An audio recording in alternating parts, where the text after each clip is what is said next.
वो सवाल जो इतिहास पूछता है। क्या आप जानते हैं कि मात्र 12 साल की उम्र में किस घटना ने भगत सिंह को हमेशा के लिए क्रांतिकारी बना दिया? बचपन में जब बच्चे खिलौनों से खेलते थे, तब भगत सिंह खेत में बंदूकें क्यों बो रहे थे? सैंडर्स को मारने के बाद भगत सिंह ने अंग्रेजों की आंखों में धूल झोंकने के लिए अपना भेष कैसे बदला? असेंबली में बम फेंकने के बाद वे भागे क्यों नहीं, जबकि उनके पास पूरा मौका था?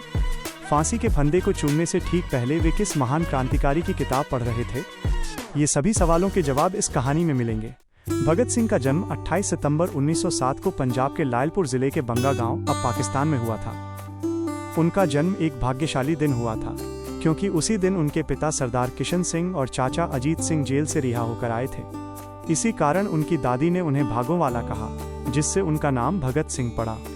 बचपन की एक मशहूर घटना है, जब भगत सिंह अपने पिता के साथ खेत में गए तो उन्होंने जमीन में छोटी छोटी लकड़ियां गाड़ना शुरू कर दिया।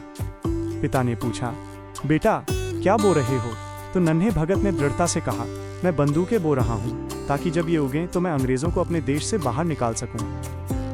1919 में जब जलियांवाला बाग हत्याकांड हुआ तो 12 साल के भगत सिंह कई मील पैदल चलकर वहां पहुंचे।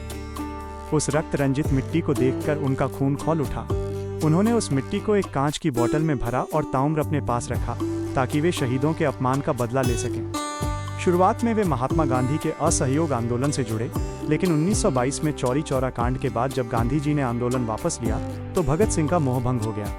उन्हें समझ आ गया कि अहिंसा से इतनी बड़ी सत्ता को नहीं झुकाया जा सकता। जब भगत सिंह जवान हुए तो घरवाले उनकी शादी की तैयारी करने लगे, लेकिन भगत सिंह का दिल तो आज़ादी की दुल्हन के लिए धड़क रहा था। वे घर छोड़कर कानपुर भाग गए और एक पत्र छोड़ा, मेरा जीवन देश की आज़ादी के महान लक्ष्य के लिए समर्पित है, इसलिए मेरी जिंदगी में सांसारिक सुखों की कोई जगह नहीं है। कानपुर में वे चंद्रशेखर आज़ाद, राजगुरु और सुखदेव के संपर्क में आए। उन्होंने नौजवान भारत सभा बनाई और बाद में क्रांतिकारी संगठन का नाम बदलकर Hindustan socialist Republican association HSRA कर दिया, जिसका उद्देश्य केवल आज़ादी नहीं बल्कि समाजवाद लाना था। 1928 में साइमन कमीशन के विरोध के दौरान पुलिस की लाठीचार्ज से लाला लाजपत राय की मृत्यु हो गई।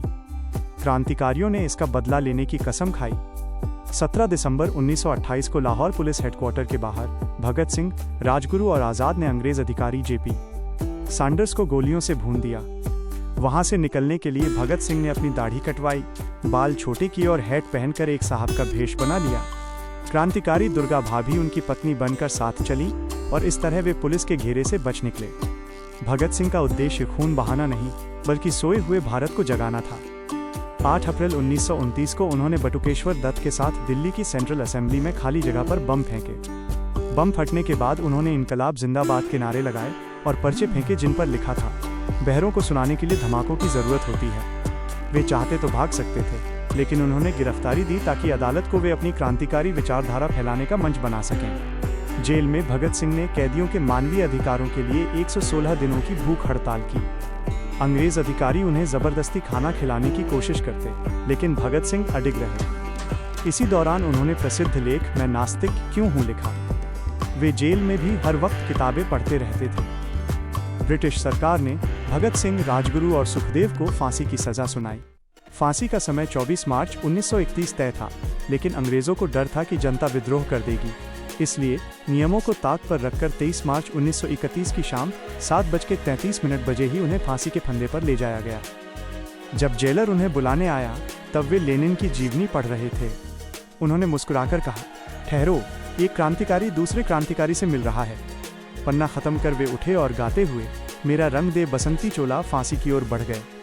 उन्होंने फंदे को चूमा और हंसते हंसते मौत को गले लगा लिया।